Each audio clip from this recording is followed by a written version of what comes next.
80 शब्द प्रति मिनट शुरू। जब भी हिंदी को संविधान के प्रावधान के अनुकूल अथवा जन जन की आशाओं और आकांक्षाओं के अनुकूल स्थान देने की बात सामने आती है, एक भ्रम लोगों के मन में पैदा होता है कि यदि हिंदी को उसका उपेक्षित स्थान दिया गया तो वह कदम अंग्रेजी के विरुद्ध होगा। कुछ लोगों की यह मान्यता भी है कि हिंदी को बढ़ावा देना भारतीय भाषाओं को पीछे करना है।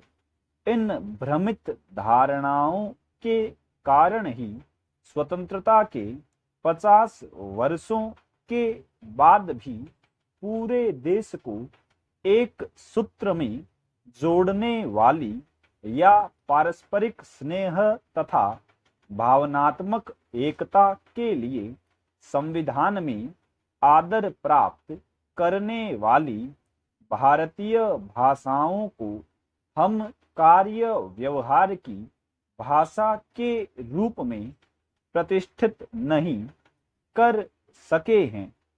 वास्तव में इतने वर्षों की स्वतंत्रता के पश्चात भी हम अभी मानसिक रूप से स्वतंत्र नहीं हुए हैं और विदेशी भाषा का दामन थामे हुए अपने आप को प्रतिष्ठित एवं गौरवान्वित मानते हैं।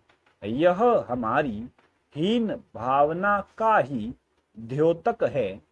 हमें जब तक अपनी अस्मिता की पहचान नहीं होगी और जब तक हमारा भाषाई स्वाभिमान नहीं जागेगा, तब तक न हम हिंदी को मान दे सकेंगे और न भारतीय भाषाओं के सम्मान की रक्षा ही कर सकेंगे।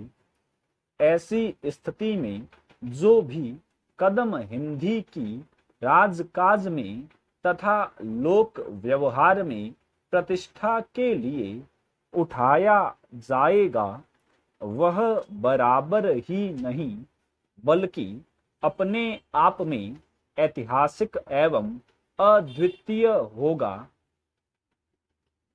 हिंदी को संविधान द्वारा मान्यता दिए जाने के बावजूद अंग्रेजी का वर्चस्व बना हुआ है तथा जीवन के विभिन्न क्षेत्रों में, चाहे वह प्रशासन हो, शिक्षा हो, वाणिज्य व्यवहार हो अथवा जन सामान्य के कार्यकलाप, सभी जगह अंग्रेजी का ही वर्चस्व बना हुआ है।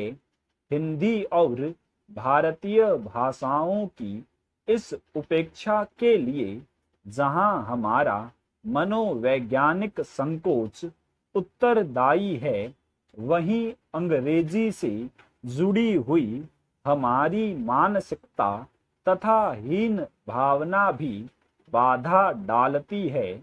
अंग्रेजी के साथ हम लोगों ने झूठी प्रतिष्ठा जोड़ ली है। अंग्रेजी के इसी अंधे मोह में हम प्रशासन के कार्य क्षेत्र में भी अंग्रेजी को सुविधा की भाषा मान बैठते हैं और राजकाज में प्रयोग किए जाने के लिए अपनी अज्ञानता के कारण हिंदी को एक ऐसी भाषा मान बैठते हैं जिसमें अभिव्यक्ति सामर्थ्य है ही नहीं। यद्यपि हमारा अंग्रेजी ज्ञान कितना है यह भी सर्वविदित है, पर सरकारी कामकाज में हिंदी के प्रयोग की बात सामने आते ही हमारा अंग्रेजी मोह जाग उठता है। यहाँ हमारा विरोध अंग्रेजी भाषा से नहीं है, स्टॉप।